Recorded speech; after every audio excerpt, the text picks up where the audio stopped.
Gaziantep'ten hepinize yeniden merhabalar. Kanalıma ve mutfağıma hoş geldiniz. Bugün sizlere yapımı gerçekten çok pratik, kat kat, nefis bir börek tarifiyle geldim. Hadi gelin sizleri daha fazla bekletmeden bu güzel böreği nasıl yapmışım? Buyurun beraber izleyelim. Şimdiden iyi seyirler diliyorum.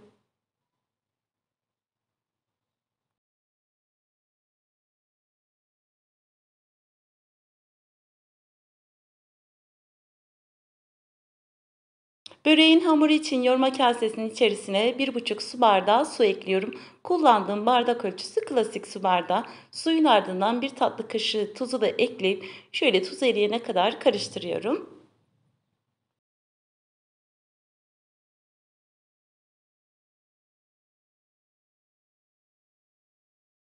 Tuz eriyene kadar karıştırdıktan sonra aynı bardak ölçüsüyle öncelikle 3 su bardağı un ekliyorum ve hamuru öncelikle bir kaşıkla toparlıyorum.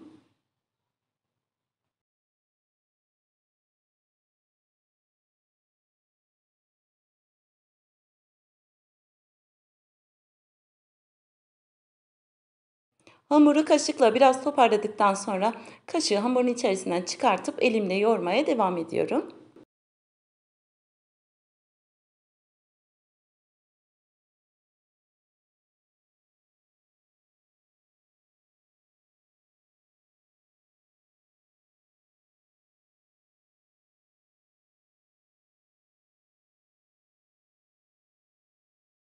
Azar azar unu ilave edip hamuru yoğurma kasesinin içerisinde biraz toparladıktan sonra unladığım masanın üzerine alıyorum ve burada da yaklaşık 2-3 dakika kadar yoğuruyorum. Ben hamur için toplamda 3,5 su bardağı un kullandım ama her zaman söylediğim gibi unun kalitesine göre, markasına göre değişiklik gösterebiliyor. Lütfen kontrollü ekleyelim.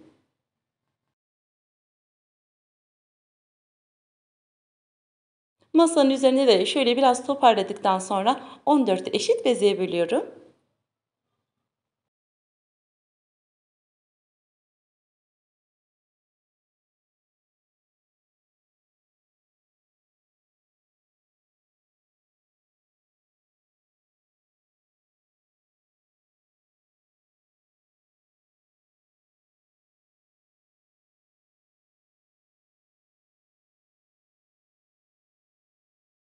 Bütün bezeleri aynı şekilde yaptıktan sonra unladığım bir tepsinin içerisine alıyorum ve üzerine de biraz un serptikten sonra bir poşetin içerisine koyuyorum ve yaklaşık 20 dakika kadar dinlendiriyorum.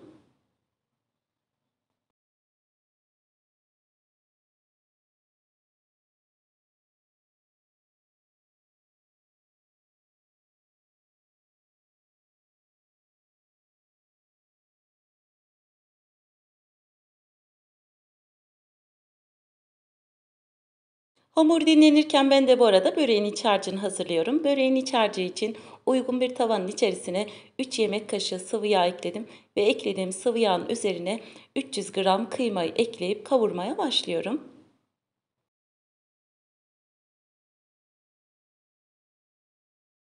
Kıymayı kavururken sürekli karıştıralım ki aksi takdirde topaklanmalar olabilir. Bunu da belirtmeden geçemeyeceğim. Kavrulan kıymanın içerisine 3 adet orta boy yemeklik doğradığım kuru soğan ekleyip kavurmaya devam ediyorum.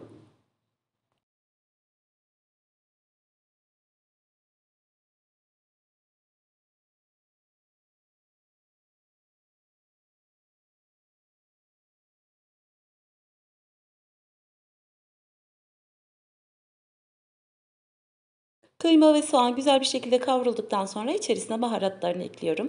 Kullandığım baharatlar bir tatlı kaşığı pul biber, bir çay kaşığı toz biber, bir çay kaşığı karabiber ve yeteri kadar tuzu ekleyip kavurmaya devam ediyorum.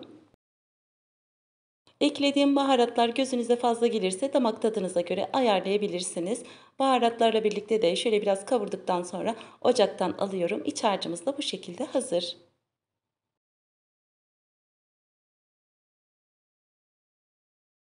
Evet, yaklaşık 20 dakika kadar dinlendirdiğim hamuru poşetten çıkartıp un ve merdane yardımı ile yaklaşık tatlı tabağı genişliğinde açıyorum.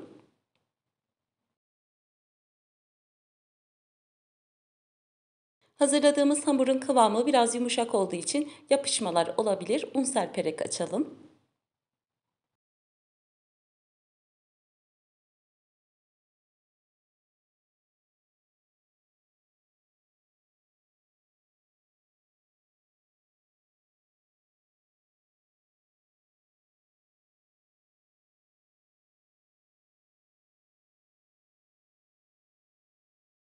Eğer isterseniz benim yaptığım gibi bütün bezeleri bolca una bulayıp rahatlıkla açabilirsiniz.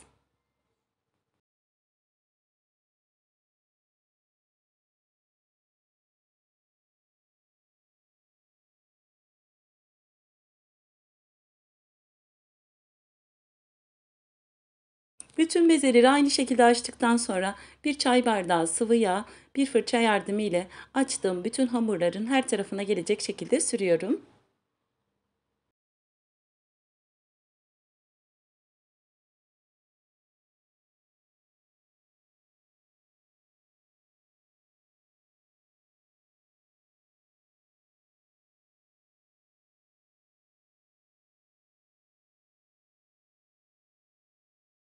Bütün hamurları aynı şekilde yağladıktan sonra öncelikle masanın üzerine biraz yağlıyorum ve hazırladığım hamurlardan bir tanesini alıyorum ve elimle biraz esnettikten sonra masanın üzerinde de şöyle biraz parmaklarımla büyütüyorum ve diğer hamurdan bir tanesini de aynı şekilde üzerine seriyorum.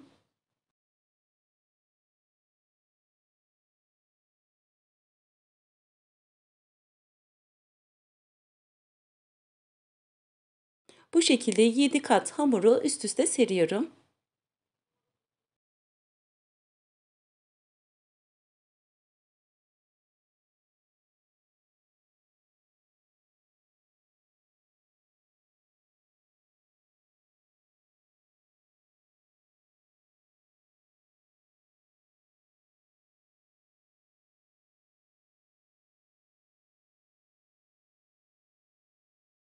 Evet, sizin de gördüğünüz gibi böreğimizin yapımı gerçekten çok pratik. Hiç yormadan kolaylıkla hamur açmasını bilmeyen arkadaşlarım bile bu tarifi rahatlıkla yapabilirsiniz.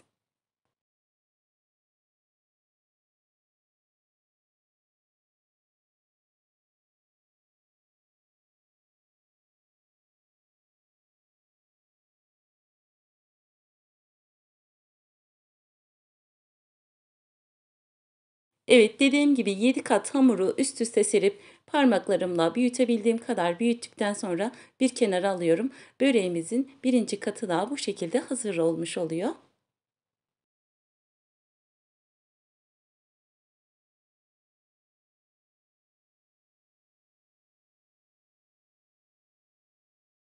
Kalan 7 hamuru da aynı şekilde yapıyorum. Evet, siz izlerken ben de size burada bir hatırlatma yapayım. Eğer hala kanalıma abone değilseniz abone olmayı, tariflerimden ilk siz haberdar olmanız için bildirimlerinizi açmayı, videomu tam da buraya kadar izlediyseniz beğenmeyi, beğen butonuna basmayı, küçücük de olsa bir yorum yapmayı, bana destek olmayı unutmayın. Kanalımın büyümesi, güzel bir yerlere gelmesi için destekleriniz benim için gerçekten çok önemli ve çok kıymetli. Beğendiğiniz videolarımı sevdiklerinizle paylaşıp bana destek olabilirsiniz.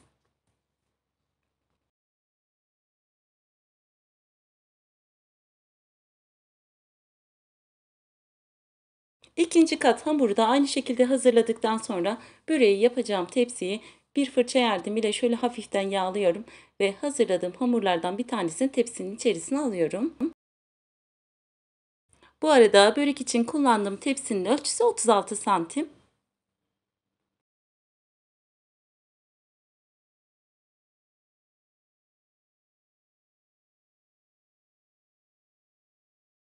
Hazırladığım hamurlardan bir tanesini tepsinin içerisine aldıktan sonra şöyle elimle biraz düzeltiyorum ve hazırladığım iç harcından ekliyorum.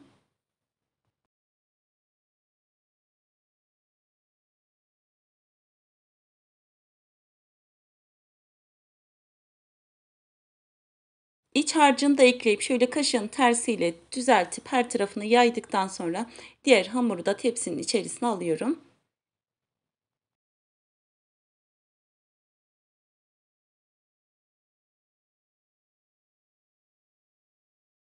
İkinci hamuru da tepsiye alıp şöyle elimle biraz düzelttikten sonra ikinci hamurun uç kısımlarını şöyle alta doğru itekleyip kapatıyorum.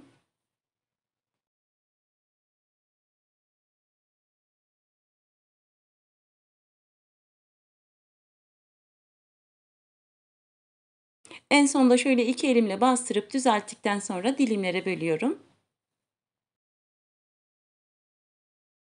Ben bugün böreği havuç dilimi şeklinde dilimlere böldüm ama sizler istediğiniz şekilde dilimlere bölebilirsiniz. İsterseniz benim yaptığım gibi üçgen, isterseniz de kare olacak şekilde dilimlere bölebilirsiniz.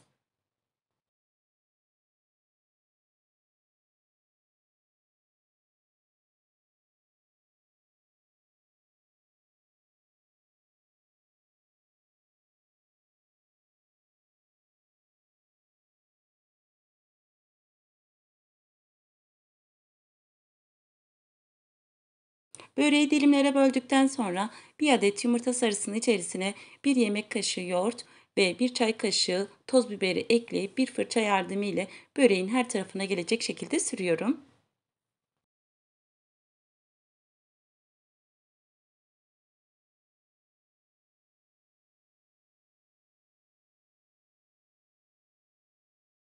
Böreğin yumurtasını da sürdükten sonra daha önceden ısıttığım 190 derecelik fırında kızarana kadar pişiriyorum. Evet, benim fırınımda 35 dakikada börek istediğim gibi pişti. Sizin de gördüğünüz gibi nefis gözüküyor.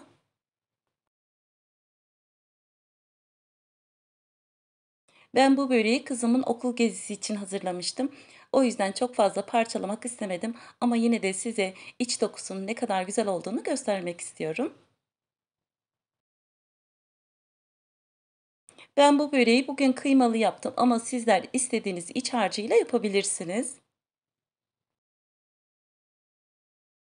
Bugün de bir tarifin sonuna geldim. Umarım beğenip sıkılmadan izlemişsinizdir. Yapıp deneyeceklere şimdiden afiyet olsun. Bugünlük de benden bu kadar. Yeni tariflerde, yeni videolarda görüşmek üzere. Hepiniz Allah'a emanet olun. Hoşça kalın.